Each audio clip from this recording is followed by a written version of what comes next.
Welcome to week 3 of our Introduction to Cultural Diversity MOOC. And this week we are looking at the terms cultural diversity and multiculturalism. So our objectives for this week are, we will learn about theories regarding and definitions of cultural diversity and multiculturalism. Then we're going to analyse cases of cultural diversity and multicultural societies. And we will also learn about policies to do with cultural diversity. So,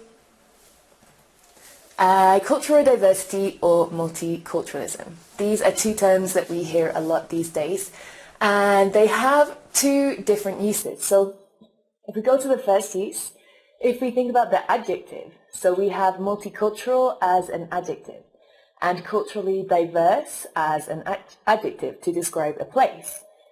These words are really, interchangeable. Both of them have the same meaning. They mean a country, a city, or a place with residents from a variety of different cultural backgrounds.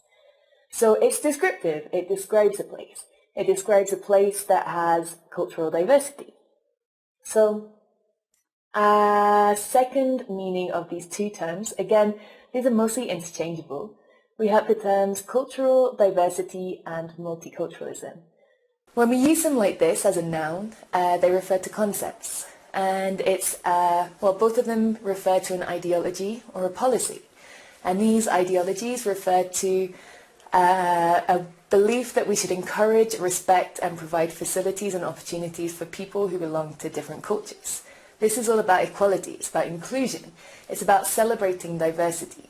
So, why are these concepts relevant today? Well, there are many, many reasons these concepts have become even more relevant in the last few years.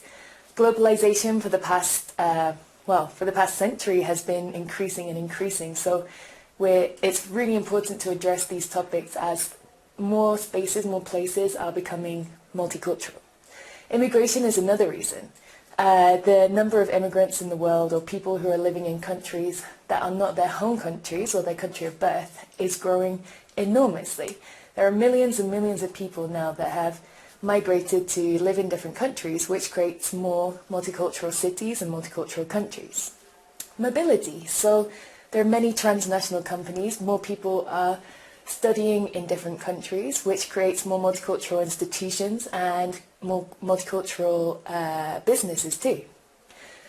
We've also seen recently, unfortunately, some conflicts that have been assigned to this idea of multiculturalism. So we need to think about some of those conflicts and think about how we can manage those conflicts too. Another thing, a recent development in Europe was Brexit. So that was the decision, the referendum in the UK in which the people of the United Kingdom decided to leave the European Union. This has implications for immigration. It was also connected to quite an anti-multiculturalism perspective in the community. So it's important to explore why these sentiments came to head. Donald Trump might be another one. His attitudes towards migration and cultural diversity in the United States have been very well documented in the press. So we know that this is a topic that we should be exploring, that we should be asking questions about, and we should be thinking about how we can promote cultural diversity once more.